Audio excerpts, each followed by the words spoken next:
sortíem de l'estació d'Olot, passàvem per les preses, saludant a la gent de Sant Esteve d'en Bas.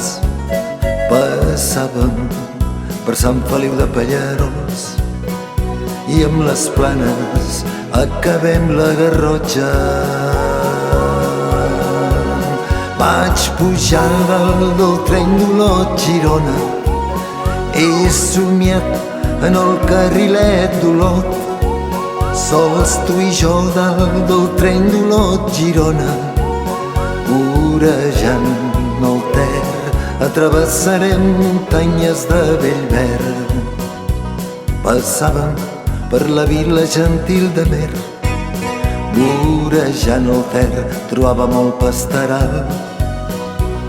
Més avall veiem a la Cellera de Ter, poc després el poble veí que és anglès, i acabem la comarca de la Selva.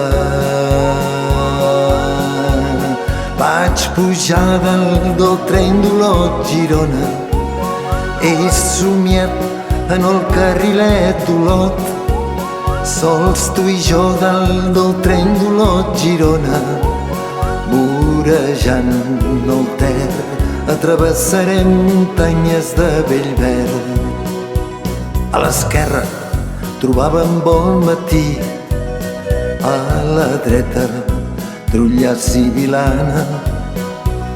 Més avall veiem el vell plat de Bescanó, després Salt de Tots, el poble més gran, que obria les portes a la ciutat de Girona. Sí, senyors, aquest és el tren d'Olot, el que va d'Olot de Girona a Olot, el tren d'Olot, el que surt com vol i arriba com pot. Què s'ha fet del tren d'Olot-Girona? Cap on és el carrilet d'Olot? Ara és carril per bicicletes, un paisatge verd, pedalant per les muntanyes vora el Ter.